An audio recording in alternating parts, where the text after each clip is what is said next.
I still remember that night, the night that changed the way I look at hotels and the shadows that live inside them. 3 months ago, I was traveling alone for work. I reached a small roadside town after dark, tired, hungry, and desperate for a place to sleep. The only hotel for miles was an old, almost abandoned building called Redwood Inn. Its paint was peeling, the neon sign flickered like a dying heartbeat, and the lobby smelled of damp wood. The receptionist was an old man with pale, lifeless eyes. When I asked for a room, he hesitated for a second before sliding the key toward me. "Room 27. Last room available," he said in a whisper. There were dozens of room keys behind him, hanging untouched, but I was too tired to question it. I climbed the creaking wooden stairs. The hallway was unusually cold, unnaturally cold, as if the temperature dropped only around room 27. As I reached the door, I noticed deep scratches near the handle, long, uneven, and fresh. Inside, the room was quiet. Too quiet. The air felt heavy, like someone had been breathing in there moments before. I placed my bag on the bed, and that's when I saw it. A faint message carved into the wall near the window. "Don't look in the mirror after midnight." I tried to laugh it off.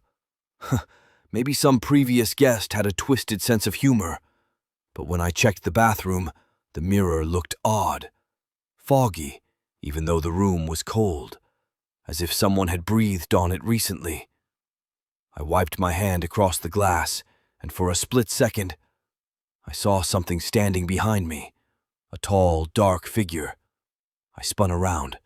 Nothing.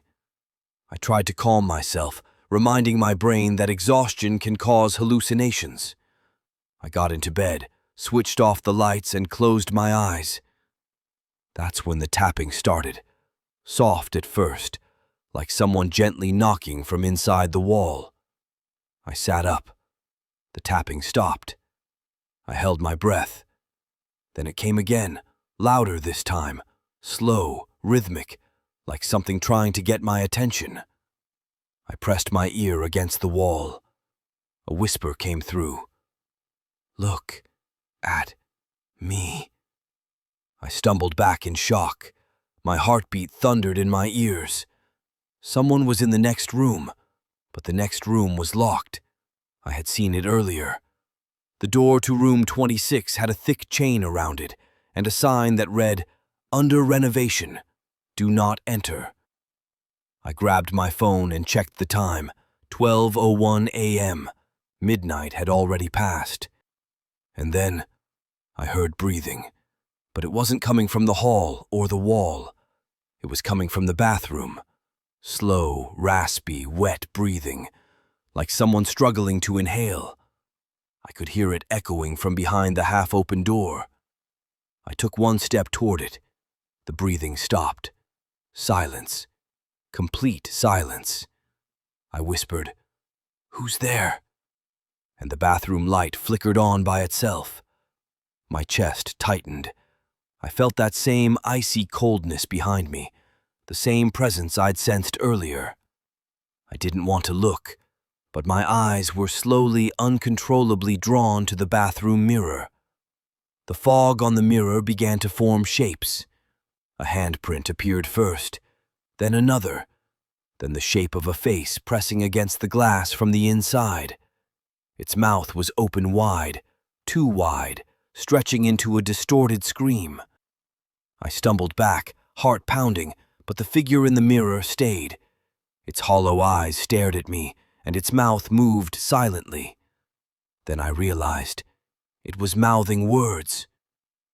"Don't turn around." My blood froze. I didn't want to look. Every instinct screamed at me not to look, but something breathed against the back of my neck. Slow, warm, too close. Against every instinct, I turned around. Nothing. Just darkness. But when I looked back at the mirror, the figure was gone.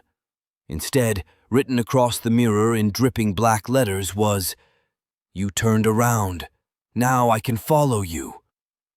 I ran. I didn't stop to pack. I didn't look back. I sprinted down the hallway, past the dark rooms, past the staircase, straight to the lobby. The old receptionist looked at me with tired, knowing eyes. "Room 27?" he asked quietly. I nodded, breathless. He sighed deeply. "You shouldn't have gone in there. That room. It was sealed after a guest disappeared. They found scratches on the walls, but no body. Just that mirror." I rushed out of the hotel and didn't stop driving until sunrise. But the story doesn't end there. Ever since that night, strange things keep happening. At home, at work, everywhere. Things move when I'm not looking. Lights flicker. Shadows pause for a second longer than they should. And 2 nights ago, when I looked in my bathroom mirror, a hand slowly pressed against the glass from the inside. The same handprint, the same shape of that impossible face. I don't know how long it will follow me. I don't know what it wants. But I know one thing. When you stay in a strange place, never ignore the mirror. Because some reflections aren't reflections at all.